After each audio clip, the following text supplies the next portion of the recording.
The cards fell like fate across the scratched oak table, and Elena Walsh laid down her 4 queens with steady hands while every man in the saloon held his breath. It was June of 1882 in Leadville, Colorado, and the Silver Bell Saloon had never been quieter despite being packed wall to wall with miners, cowboys, and gamblers who had gathered to watch a woman take on one of the biggest ranchers in Lake County. The pot in the center of the table represented more than most men would see in 5 years of hard labor. But it was the deed to the sprawling Double R ranch that made this game legendary before it even finished. Ryan O'Connor sat across from her, his weathered face unreadable beneath the shadow of his black Stetson. He was 30 years old, broad-shouldered and lean from years of working cattle, with eyes the color of storm clouds and a reputation for being as honest as he was skilled with cards. The ranch had been his father's before consumption took the old man last winter, and Ryan had been running it alone ever since, pouring everything he had into keeping it going through drought and falling cattle prices. Elena was 24, with dark auburn hair pinned up in a practical bun and green eyes that missed nothing. She wore a simple burgundy dress with none of the frills that saloon girls favored, and her hands were those of someone who knew work.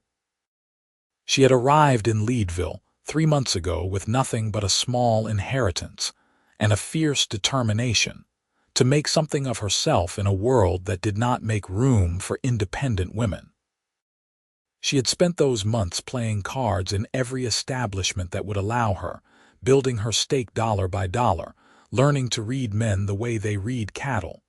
Ryan turned over his cards slowly. 3 aces and 2 kings, a full house that would have won against almost any hand. Almost. The crowd erupted. Men shouted and slapped tables in each other's backs. Money changed hands as side bets were settled. Through it all, Elena sat perfectly still, her heart hammering so hard she thought it might crack her ribs. She had just won a ranch. A real, working cattle ranch with 5,000 acres of grazing land, a main house, a bunkhouse, barns, corrals, and a herd of 800 head of cattle. It seemed impossible. It was impossible. Yet the deed was right there in the pot, and she had won it fair and square. Ryan O'Connor stood up slowly. He was tall, she noticed, well over 6 feet. Every eye in the saloon watched him, waiting to see what he would do. Men had killed for less in Leadville. The mining town had a reputation for violence, and while it had settled somewhat since its wildest days, it was still rough country where disputes were often settled with guns rather than words. He extended his hand across the table. Elena looked at it for a moment, then placed her hand in his. His grip was firm but not crushing, his palm calloused and warm. "You play fair, I will stay on," he said, his voice carrying clearly through the suddenly quiet room. "Ranch like that needs someone who knows cattle, and you will need a foreman who knows every inch of that land. I will work for wages and room in the bunkhouse, same as any hand, but I will not work for someone who cheats." Elena met his eyes directly. "I have never cheated at cards in my life, and I am not about to start. If you know the ranch and you are willing to work, then I am willing to hire you. Fair wages for fair work." He nodded once, then released her hand and turned to walk out of the saloon. The crowd parted for him like water around a stone. Elena watched him go, then gathered her winnings with shaking hands. The bartender brought her a cloth bag for the money, and the saloon owner himself handed her the deed with something like respect in his eyes. "Never thought I would see the day a woman won the Double R," he said. "Ryan O'Connor is a good man, honest as they come. If he says you played fair, then you did, and anyone who says otherwise will answer to me." Elena thanked him and made her way upstairs to the small room she rented above the saloon. She locked the door behind her and sat on the narrow bed, spreading the deed out on the faded quilt. Her hands were still shaking. She had gambled everything on that game, every dollar she had saved, betting it all on one hand because she had seen the way Ryan O'Connor's jaw tightened when he looked at his cards. She had known he had something good, but she had something better, and she had trusted her read of him enough to go all in. Now she owned a ranch. She had come west with dreams of independence, but she had never imagined anything like this. She read through the deed carefully, noting the boundaries and water rights, the list of structures and livestock. It was real. It was all real. Sleep did not come easily that night.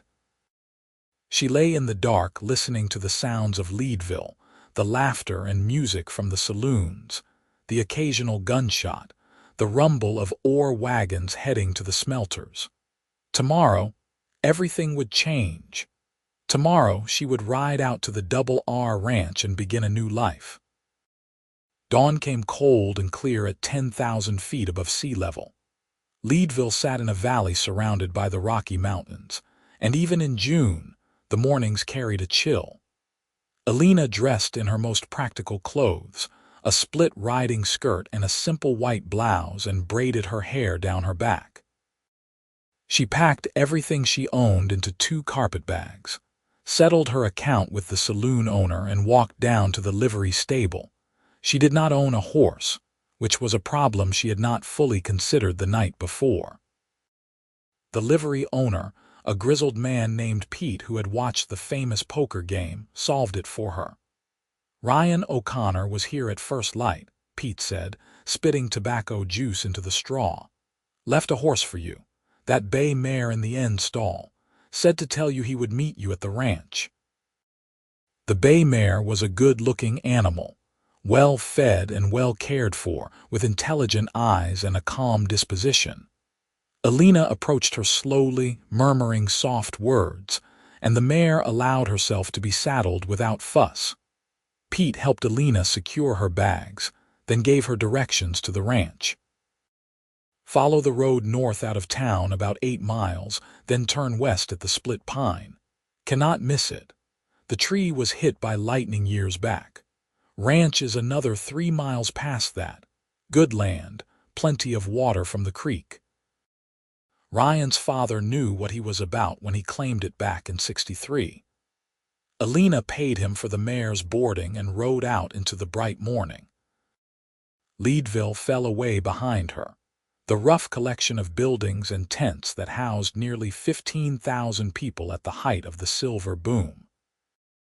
The road north climbed steadily, winding through stands of pine and aspen, and the air smelled clean and sharp, so different from the coal smoke and ore dust of town.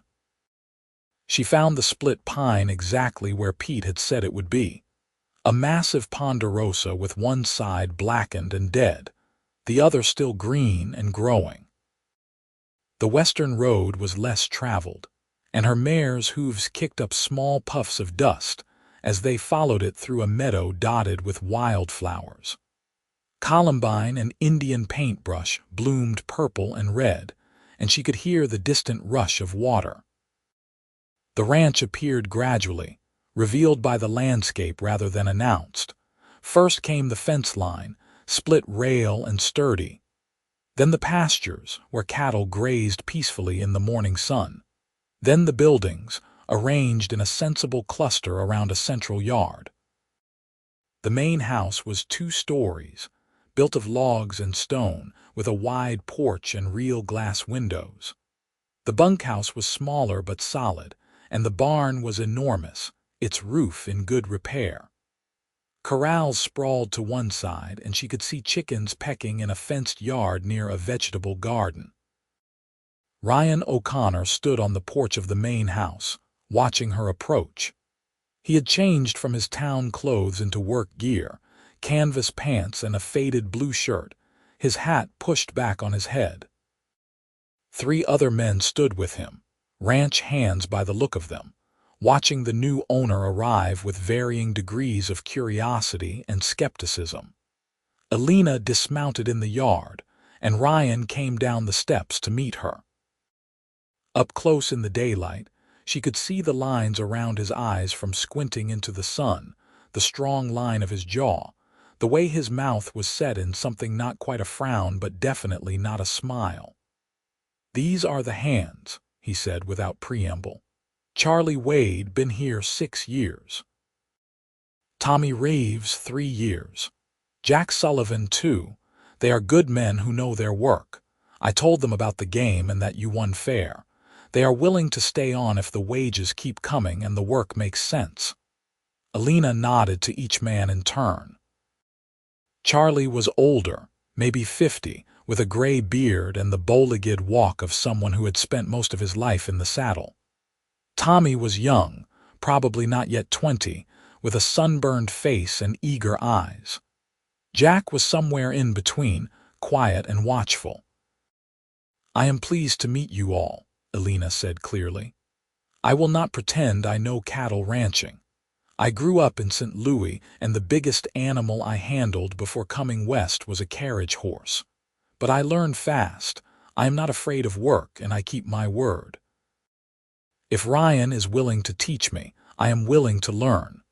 Wages will be paid on time, and I will not ask you to do anything I would not do myself." Charlie chewed this over, then spat into the dirt. "Fair enough.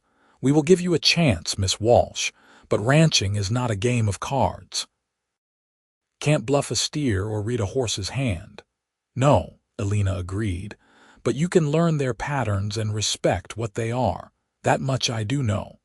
Ryan's expression shifted slightly, something that might have been approval. "I will show you the house and the account books. The hands can get back to work. We are moving the herd to higher pasture today, now that the snow is fully melted up there. Summer grazing."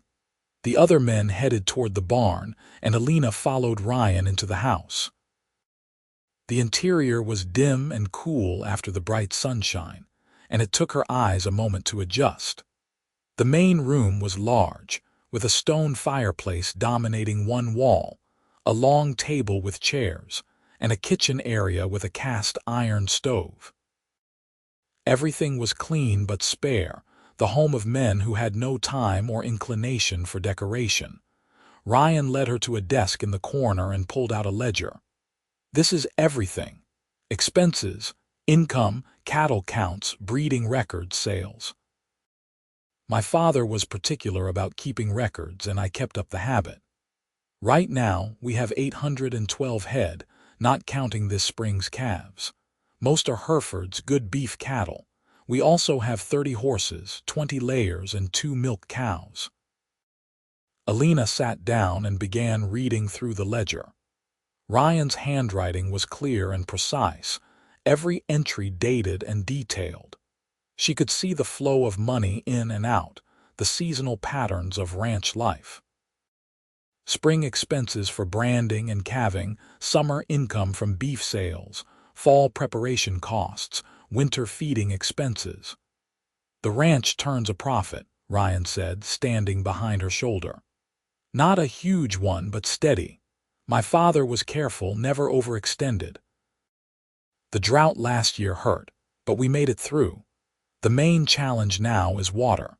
The creek runs year-round, but we need to maintain the irrigation ditches for hay fields, and there is talk of a big mining operation upstream that might affect our flow."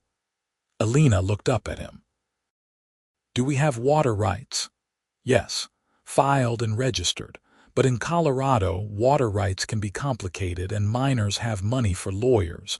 It is something to watch." She nodded slowly, filing the information away. "What else do I need to know right away?" Ryan pulled out a chair and sat down across from her, his gray eyes serious. "You need to understand that this is not like anything you have done before. Ranching is 7 days a week, sunup to sundown every day of the year. Cattle get sick, fences break, horses go lame, predators take calves. The weather can turn in an hour and trap you on the mountain. One bad winter, one dry summer, one bout of disease, and you can lose everything." "Why did you bet the ranch then?"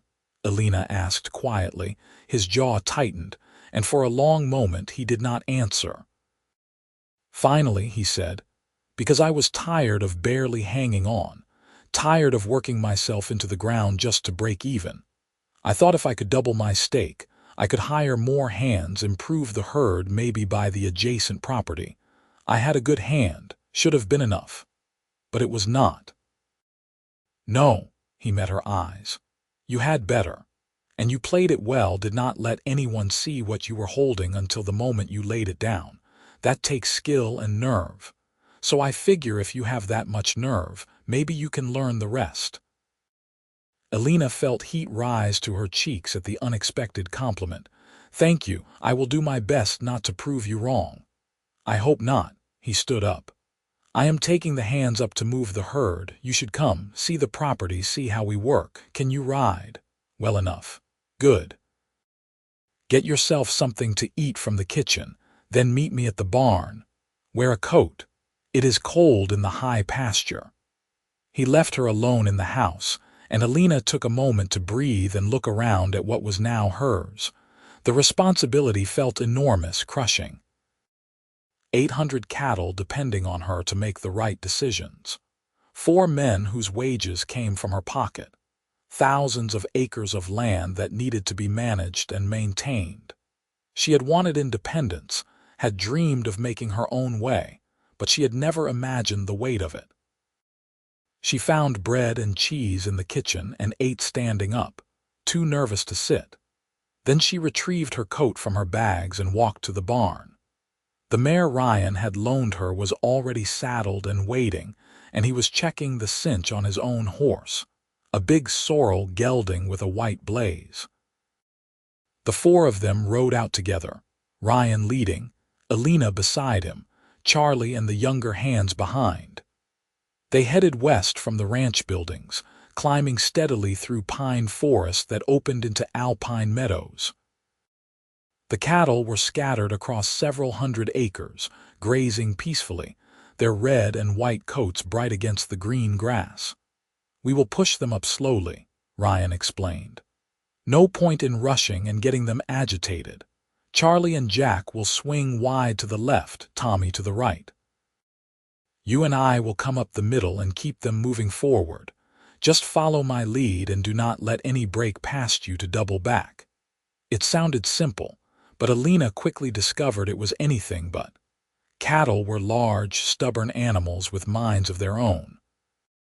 They did not want to leave the meadow they were in, even though the grass was already grazed short.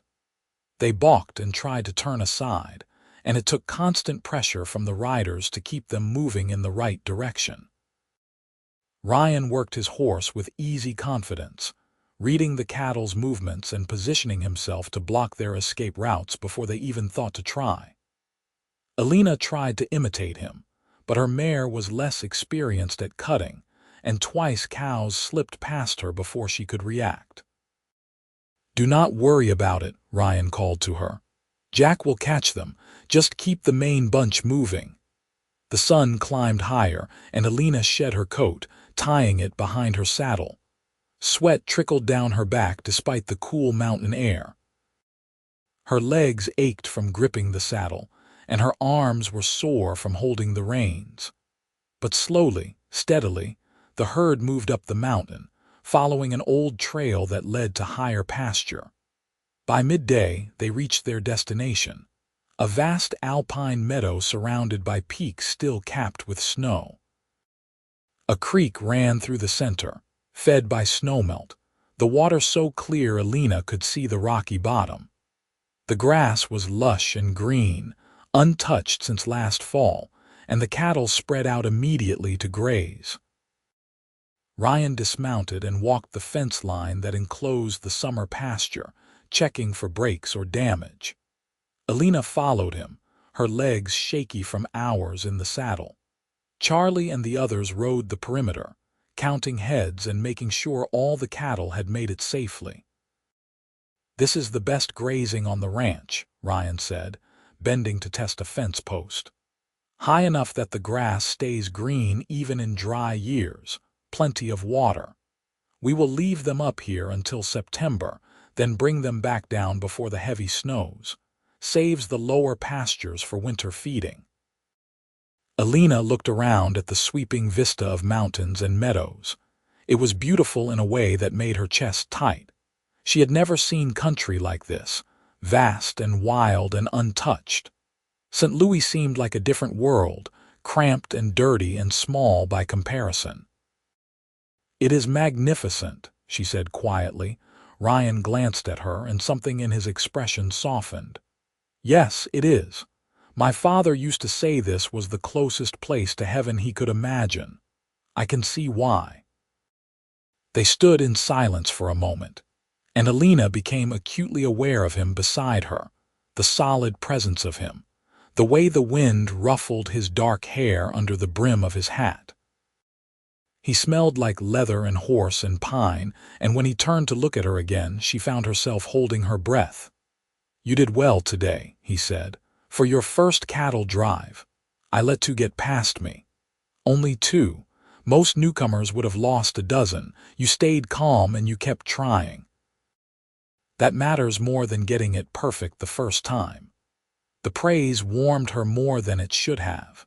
She reminded herself that this was her employee, a man who worked for wages in a bunkhouse. But the reminder rang hollow, because the way he looked at her did not feel like an employee looking at his boss. It felt like something else entirely, something that made her pulse quicken and her mouth go dry. Charlie rode up, breaking the moment. "All accounted for. 812 head, plus about 300 calves born this spring. Good crop." "Good," Ryan said, his voice back to business. "We will head back down. Elena, you are probably sore as hell. Tomorrow will be worse, but the day after you will start to adjust." He was right. By the time they rode back to the ranch in the late afternoon, Elena could barely walk. Every muscle in her body screamed protest, and she had blisters forming on her hands from the rains. Ryan showed her to a bedroom on the second floor of the main house, a simple room with a bed, a dresser, and a window overlooking the yard. "This was my father's room," he said from the doorway. "I have been sleeping in the bunkhouse since he passed. It is yours now." Elena looked at the bed with longing but shook her head. "That does not seem right. This was your home. And now it is your ranch. A ranch owner does not sleep in the bunkhouse." His tone was firm. "I will bring in your bags." He left before she could argue further, and Elena sank down on the bed with a groan. Through the window, she could see Ryan crossing the yard to the bunkhouse, his stride long and easy. She watched him until he disappeared inside, then lay back on the bed and closed her eyes. What had she gotten herself into? A ranch, cattle, employees, responsibilities stretching as far as the eye could see. And a man with storm-gray eyes who made her heart beat faster, even though she barely knew him. A man who had lost everything to her in a card game but stayed anyway, who treated her with gruff respect, even though she did not deserve it yet. She must have dozed off, because when she opened her eyes again, the light was golden with approaching sunset.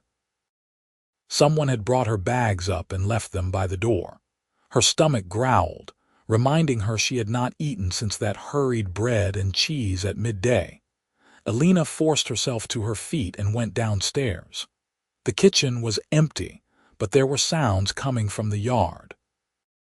She looked out to see the hands washing up at a pump, and smoke rising from the bunkhouse chimney.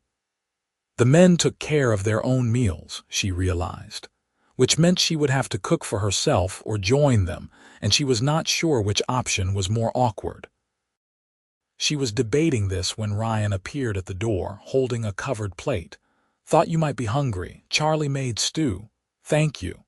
She took the plate, her fingers brushing his for just a moment. "I did not expect to be waited on." "You are not. Charlie always makes too much, and we figured you would be too tired to cook. Tomorrow you are on your own." He turned to leave, but Elena stopped him. "Ryan, wait. Can I ask you something?" He paused, looking back at her. "What? Why did you really stay?" "You could have left, found work on another ranch. You do not owe me anything." Ryan was quiet for a long moment, his expression unreadable in the fading light. "Finally," he said, "because this ranch was my father's dream and it became mine. Just because I do not own it anymore does not mean I stopped caring about it. I want to see it thrive. And despite everything, I think you might actually care about it too, not just as property but as something worth protecting." "Am I wrong?" "No," Elena said softly. "You are not wrong." He nodded once. "Then we have that in common, at least. Eat your stew before it gets cold." This time she let him go, watching through the window as he walked back to the bunkhouse. She ate Charlie's stew, which was simple but good, thick with beef and vegetables, and then she washed the plate and climbed the stairs to her new room. That night, lying in a dead man's bed in a house she had won in a poker game, Elena stared at the ceiling and listened to the unfamiliar sounds of ranch life. Horses moving in the corrals, an owl calling from the pines, the wind that never quite stopped at this altitude. And somewhere in the darkness, Ryan O'Connor was lying awake too. She was certain of it, probably wondering what would become of the ranch he loved under her inexperienced hands. She would prove herself, she decided. She would learn everything there was to know about ranching, and she would make the Double R prosper. Not just for herself, but for the men who depended on it, and for the ghost of the man who had built it, and for the man who had stayed to see it continue. The next weeks passed in a blur of hard work and harder lessons. Elena rose before dawn every day and worked until she could barely stand. Ryan taught her everything, patiently at first and then with growing respect as she proved herself willing to try anything. She learned to mend fences and clean hooves and doctor sick calves. She learned to read the sky for weather and the cattle for signs of distress.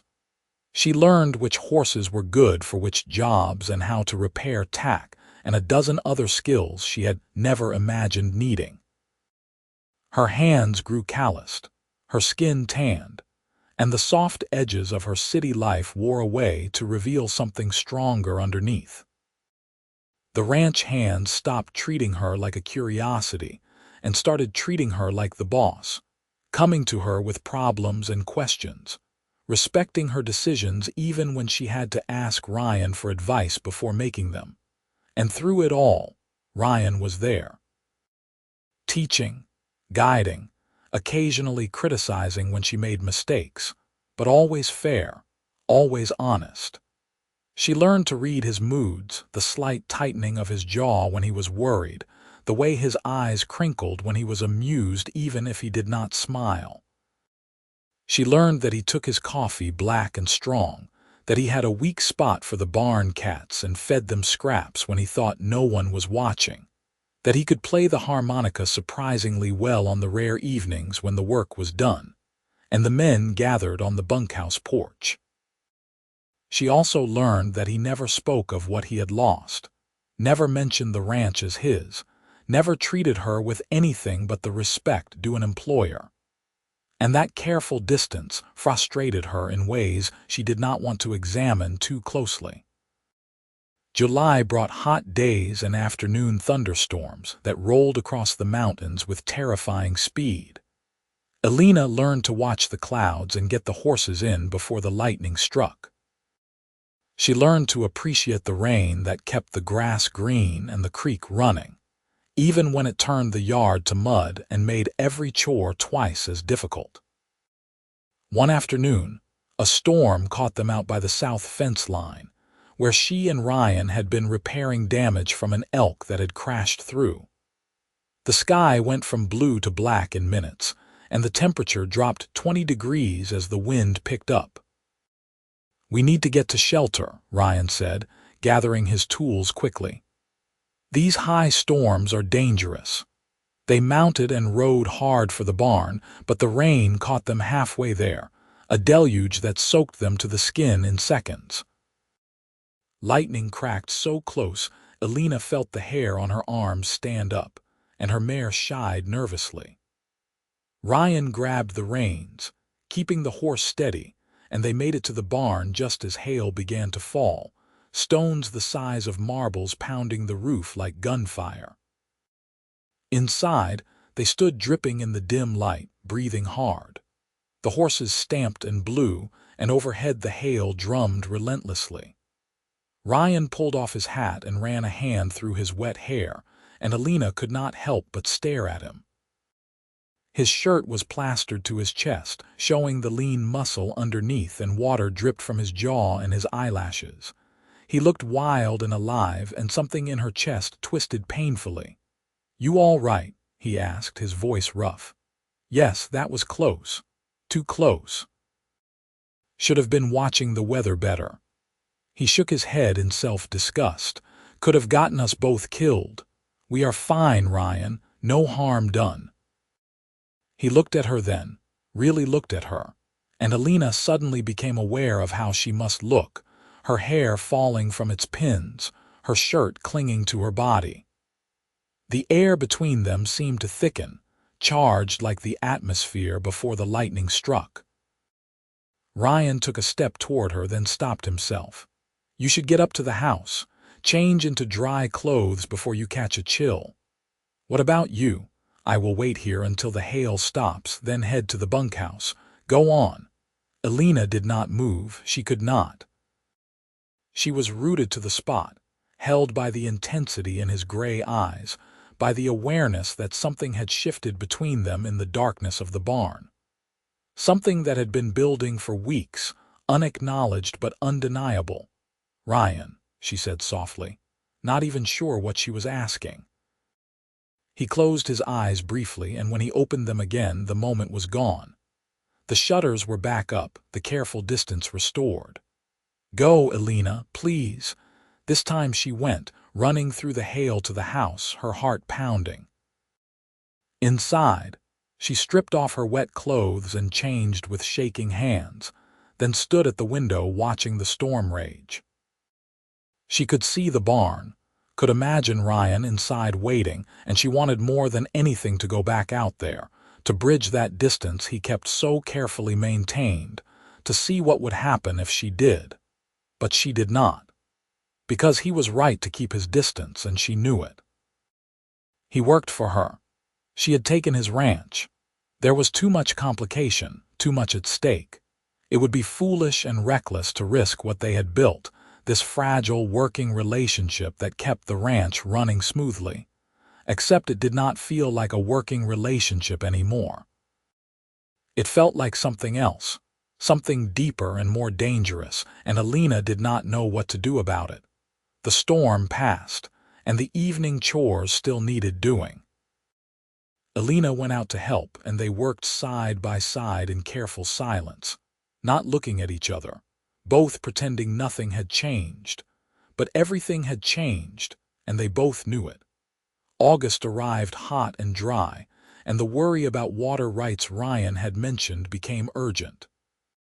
A mining company called the Mountain King Silver Corporation had indeed begun operations upstream, and they were diverting water from the creek for their sluices and stamp mills. The flow to the Double R dropped noticeably, and the irrigation ditches for the hay fields began to run shallow. Ryan rode into Leadville to file a complaint with the water commissioner, and Elena went with him. It was her first time back in town since she had won the ranch, and she was surprised by how foreign it felt after 2 months of ranch life. The noise and crowds and dust seemed overwhelming after the relative peace of the mountains. The water commissioner was a harried man with too many complaints and not enough authority. He took their statement, noted the date of their water rights filing, and promised to investigate. But his expression said clearly that one small ranch did not have much pull against a big mining corporation with money and lawyers.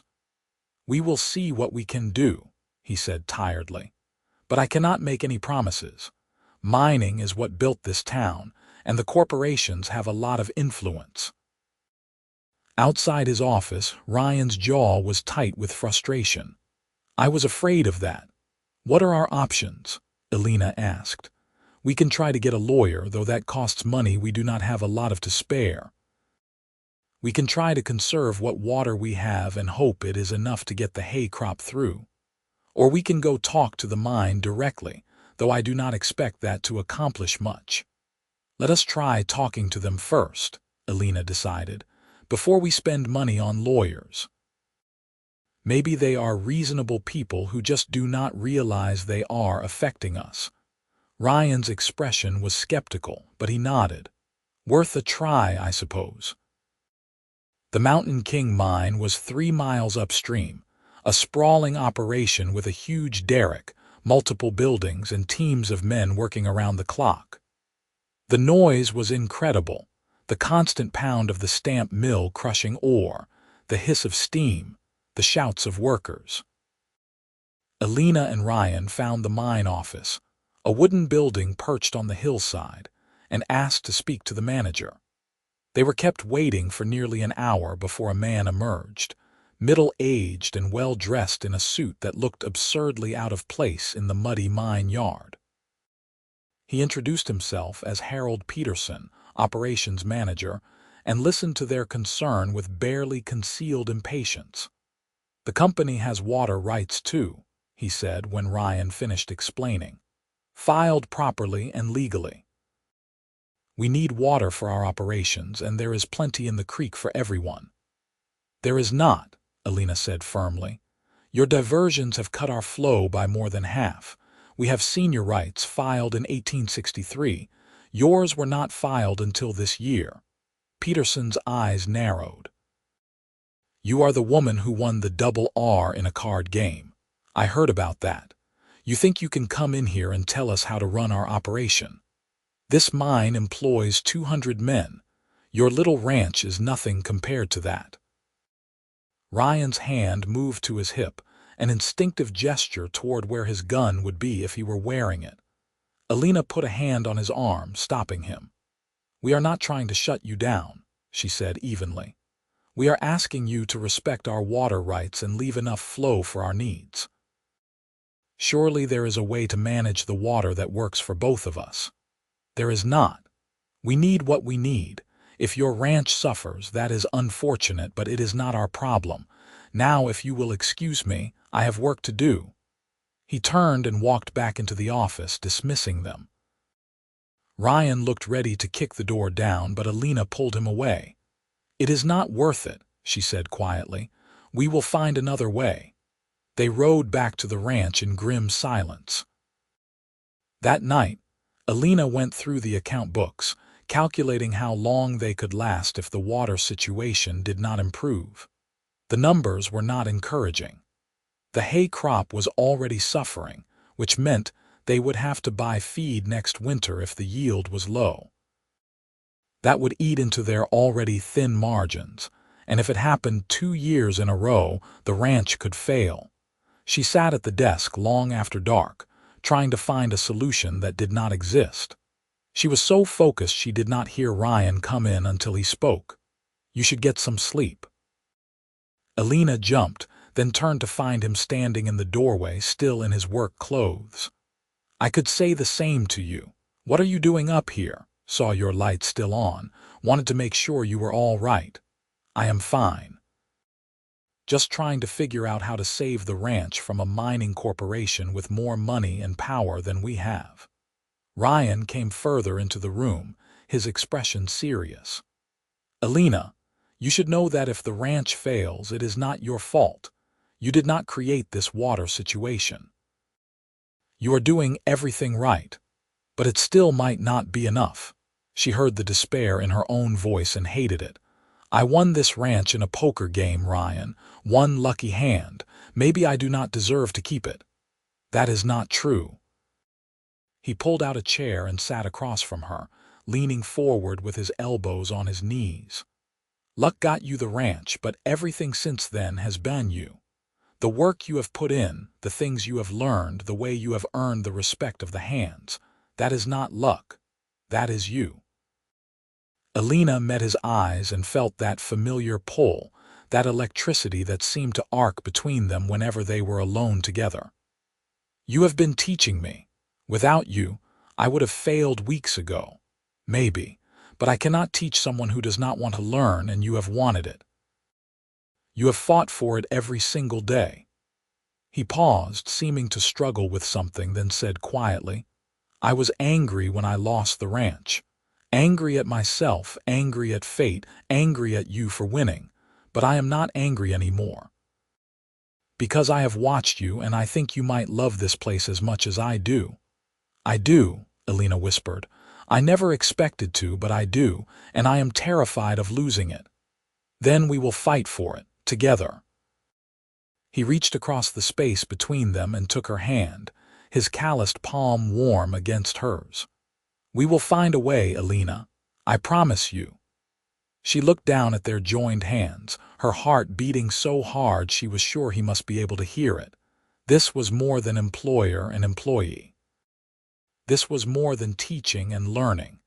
This was something that had been growing between them since that first night in the saloon, and it could not be denied any longer. "Ryan," she said, her voice barely audible, "I need to tell you something." He went very still. "What?"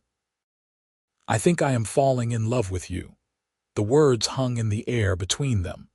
Elena held her breath, terrified of his response, terrified she had just ruined everything. Ryan closed his eyes, his hand tightening on hers. When he opened them again, they were full of an emotion so intense it made her dizzy. "I know I am falling in love with you," he said roughly. "Have been since the day you laid down those 4 queens and looked me in the eye without flinching. But Elena, this is complicated. You own the ranch. I work for you. People will talk. Let them talk. It is not that simple. If we do this, if we are together, everyone will say I am with you to get the ranch back. They will say you are a fool for trusting me. It could damage your reputation and the ranch's credibility." "Do you want the ranch back?" Elena asked directly. "Is that why you are staying?" "No." His answer was immediate and absolute. "I am staying because I cannot leave you. I have tried to keep my distance, tried to keep it professional, but Elena, I think about you every waking moment. I lie awake at night in that bunkhouse thinking about you up here in the house, and it is driving me mad. I do not care about the ranch anymore, at least not the way I used to. I care about you." Elena stood up and walked around the desk, her eyes never leaving his face. Ryan stood too, and when she stopped in front of him, they were so close she could feel the heat of his body, could smell the scent of him that had become so familiar. "Then kiss me," she said. He hesitated for only a heartbeat, then his hands came up to frame her face, and he kissed her with a hunger that stole her breath. Elena melted into him, her hands gripping his shoulders, kissing him back with all the pent-up longing of the past months. He tasted like coffee and something uniquely him, and she never wanted it to end. When they finally broke apart, both breathing hard, Ryan rested his forehead against hers. "This is still complicated. I do not care. People will talk. Let them. I do not have anything to offer you. No ranch, no money, just a pair of hands and a stubborn heart." Elena pulled back enough to look at him. "You have everything I want. The ranch is just land and cattle. You are real. This is real." He kissed her again, softer this time, tender and full of promise. "I love you, Elena Walsh. Probably loved you since you called my bluff without batting an eye. I did not call your bluff. You had a good hand, but you had a better one." He smiled, the first real smile she had seen from him, and it transformed his whole face, made him impossibly handsome. "You always do." That night, Elena fell asleep in Ryan's arms, tangled together in her bed, and for the first time since winning the ranch, she felt truly at peace. The water problem still existed. The challenges had not disappeared, but facing them with Ryan beside her made everything seem possible.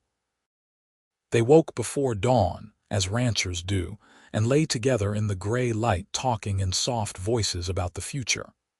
Ryan worried about the hand's reaction, about what people in town would say. Elena assured him she did not care, and gradually he began to believe her.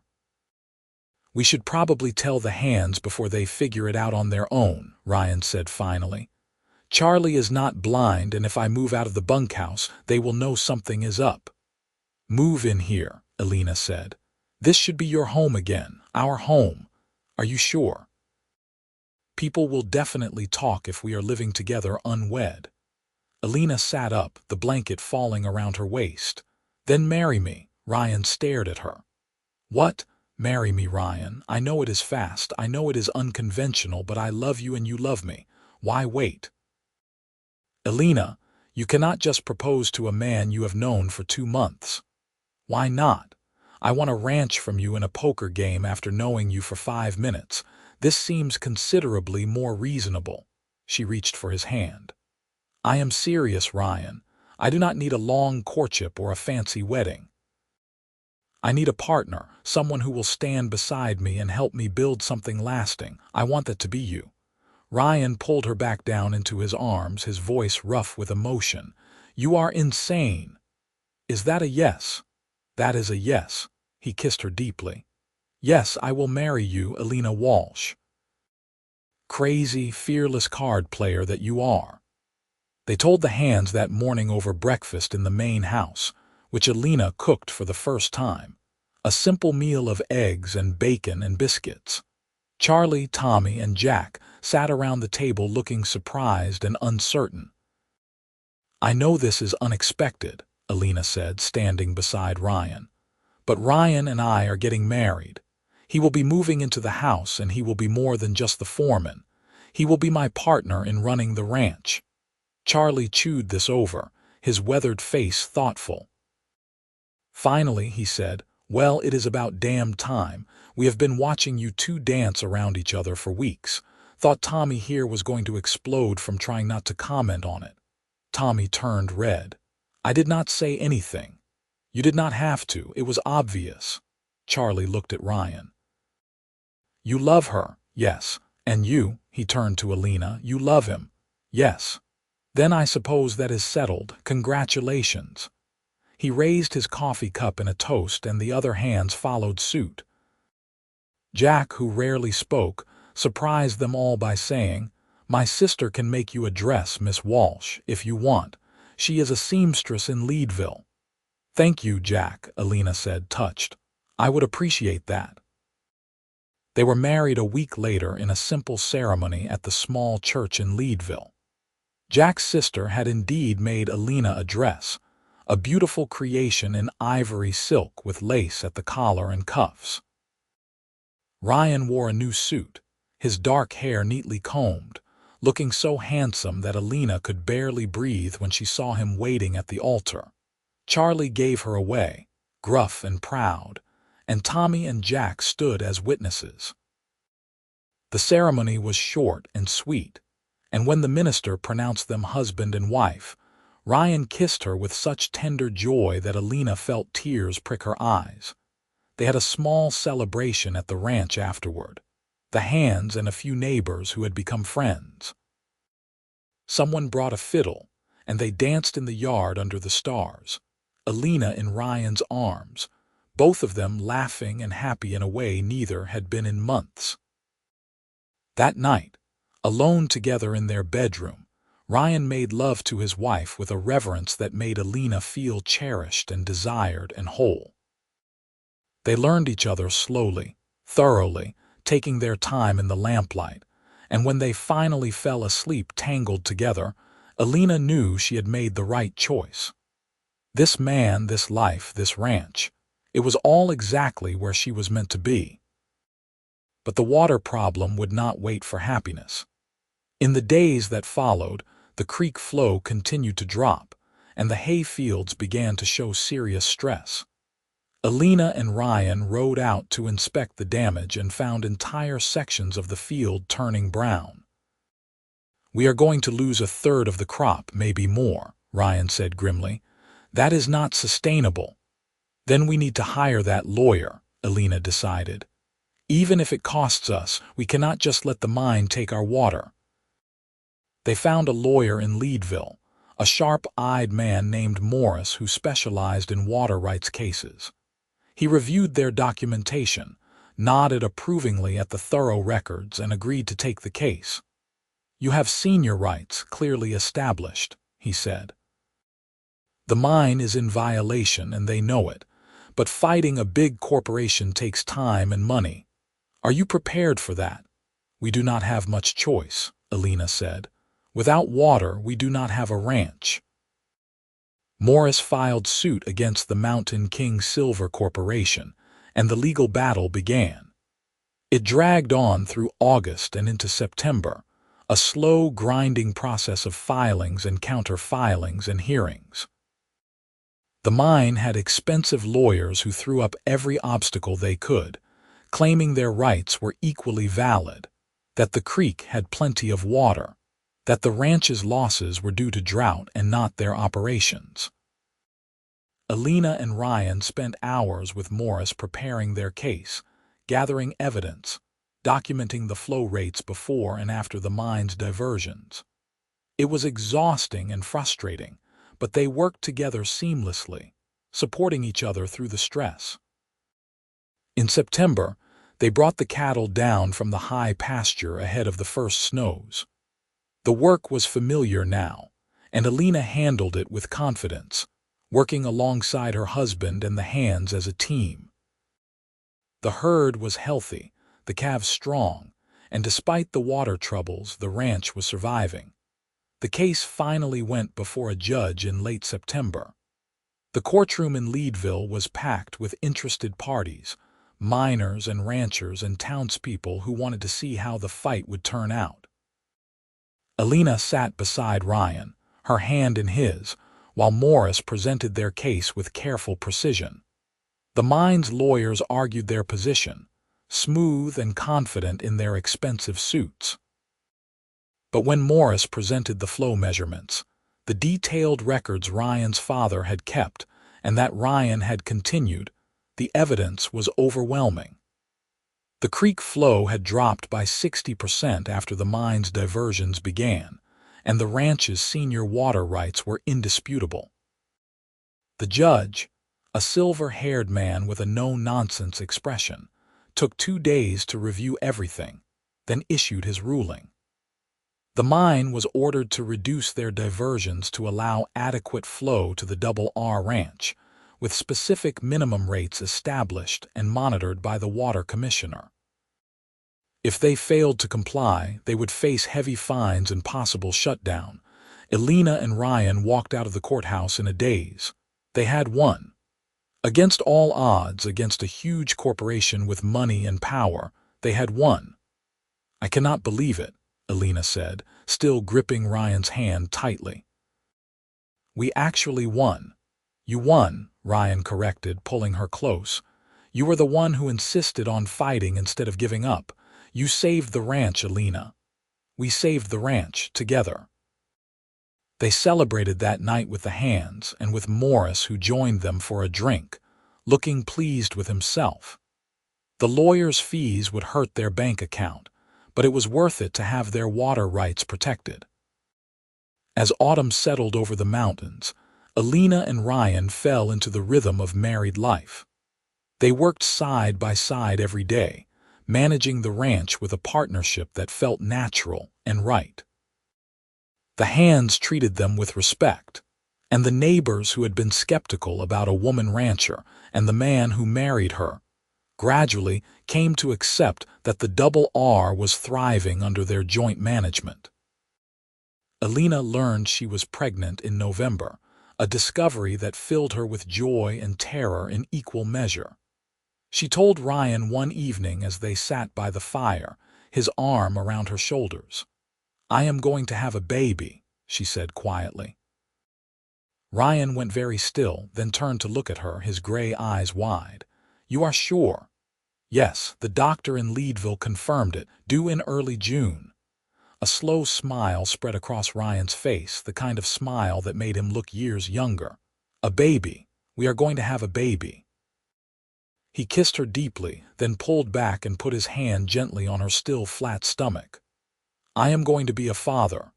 "Are you happy?" Elena asked, needing to hear him say it. "Happy does not begin to cover it. Elena, You have given me back my home, my purpose, and now a family.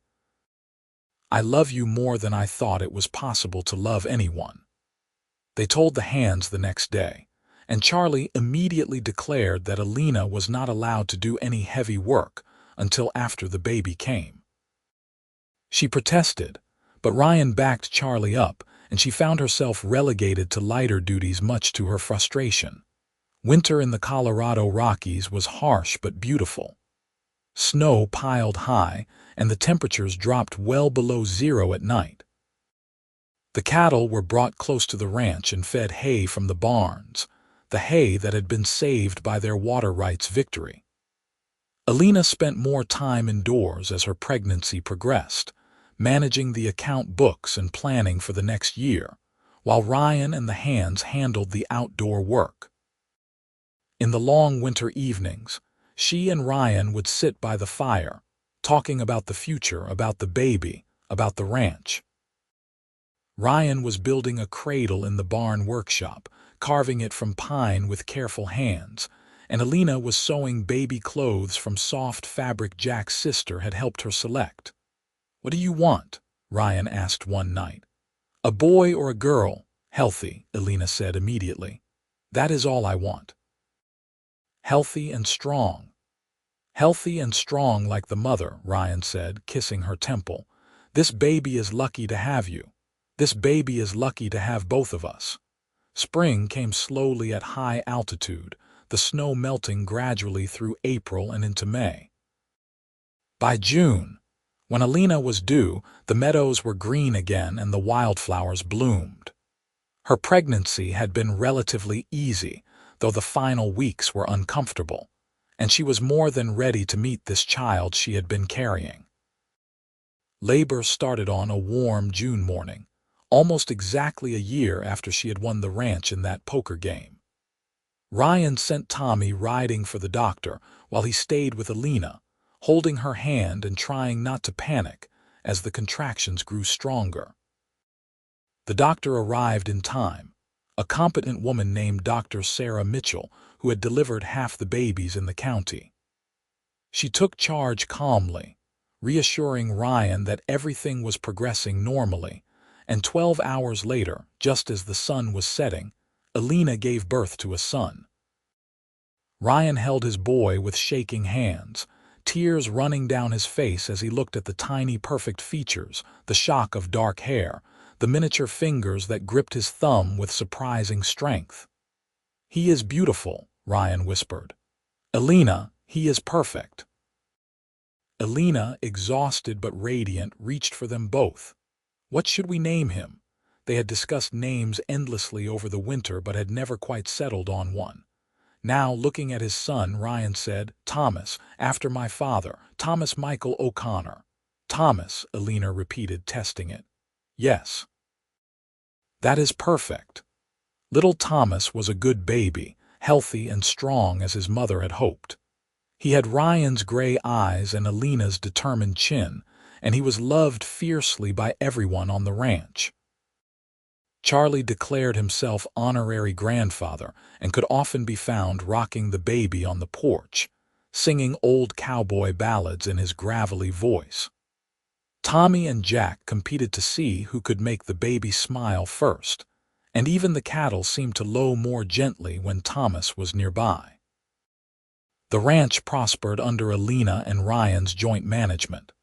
The water rights victory had secured their future, and they reinvested the profits into improvements.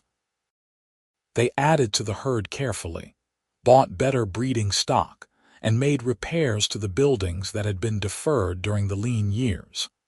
Elena proved to have a head for business that complemented Ryan's ranching knowledge perfectly. She negotiated better prices for their beef, found new markets in Denver and Colorado Springs, and managed their finances with the same skill she had brought to poker. Ryan oversaw the daily operations, bred and trained horses on the side, and taught the hands techniques he had learned from his father. 2 years after Thomas was born, Elena had a second child, a daughter they named Sarah after the doctor who had delivered Thomas. Sarah had her mother's auburn hair and her father's quiet intensity, and she grew up as much at home on horseback as in the house. The ranch grew with the family. They added another 1,000 acres by purchasing the adjacent property Ryan had once dreamed of owning. They built a new bunkhouse to house the additional hands they hired as the operation expanded. The Double R became known throughout Lake County as one of the best-run cattle operations in the region, and buyers sought out their beef for its quality. But through all the growth and success, Elena and Ryan never forgot the hand of poker that had brought them together. They kept the 4 queens, framed on the wall of their bedroom, a reminder that sometimes the greatest risks bring the greatest rewards. On their 10th anniversary, they threw a party at the ranch, inviting everyone who had been part of their journey. Charlie was still there, older now and more gray, but still spry enough to ride and work. Tommy had married Jack's sister and now managed his own small spread nearby, though he still helped out at the Double R during busy seasons. Jack had become Ryan's right hand, a foreman in all but name, and ran the day-to-day operations with quiet competence. As the sun set that evening, Elena and Ryan stood on their porch watching their children play in the yard. Thomas was 10 now, already learning the skills he would need to run the ranch someday if he chose. Sarah was 8, fearless and wild, riding like she had been born in the saddle. "Did you ever imagine this?" Elena asked, leaning into Ryan's embrace. "When you sat down at that poker table 10 years ago?" "Never," Ryan admitted. "I thought I was betting to save the ranch. Turns out I was betting to find you. You lost that hand, and won everything that mattered." He turned her to face him, his hands gentle on her waist. "I love you, Elena, more now than I did 10 years ago, which I did not think was possible." "I love you too. Thank you for staying, Ryan. Thank you for taking a chance on me." "You took a chance on a losing hand and turned it into a winning life. I just tried to keep up." They kissed as the stars came out over the mountains, the same stars that had shone on that first night in Leadville when a woman with 4 queens and nerves of steel had won a ranch and changed both their lives forever. The years continued to be good to them. The ranch remained profitable through careful management and hard work. Thomas grew into a thoughtful young man with his father's skill with cattle and his mother's head for business. Sarah became an accomplished horsewoman and eventually married a neighboring rancher's son, a good man who treated her with respect and love. Elena and Ryan grew old together on the land they both loved, their hair turning gray, their faces weathering in the mountain sun. They celebrated 50 years of marriage surrounded by children and grandchildren, a legacy built on a foundation of mutual respect, love, and a willingness to take risks when it mattered. Elena never played poker professionally again, but on quiet evenings, she and Ryan would sometimes play cards by the fire, friendly games with no stakes beyond who would make coffee in the morning. Ryan finally learned to read her tells, though he claimed she still bluffed better than anyone he had ever met. When Ryan passed away peacefully at the age of 83, surrounded by his family, Elena held his hand and reminded him that he had kept his word. He had stayed on, working the ranch he loved beside the woman he loved even more, and together they had built something that would last long after they were gone. Elena followed him 3 years later, having lived long enough to see her great-grandchildren play in the same meadows where she had once learned to herd cattle. The Double R Ranch passed to Thomas, who ran it with his sister's help, honoring the legacy their parents had built. The story of how Elena Walsh won a ranch in a poker game with 4 queens became legend in Lake County. People told it in saloons and at dinner tables, the tale of a brave woman who had taken a risk and won not just property but a life full of love and purpose. They told how the cowboy she beat Ryan O'Connor, had said, "You play fair, I will stay on," and how that simple promise had become a marriage that lasted more than half a century. The four queens remained framed on the wall of the main house, a reminder to each generation that sometimes the best things in life come from the chances we take, the hands we play, and the grace to recognize when losing is actually winning in disguise. And on clear nights, when the stars shone bright over the Colorado Rockies and the wind whispered through the pines, people swore they could feel the presence of Elena and Ryan still watching over the ranch, their spirits as much a part of the land as the creek that ran through it and the grass that fed the cattle. They had built something lasting, something true, and it would endure long after the cards were shuffled and the game forgotten, a testament to love, faith, and the courage to bet everything on a single hand.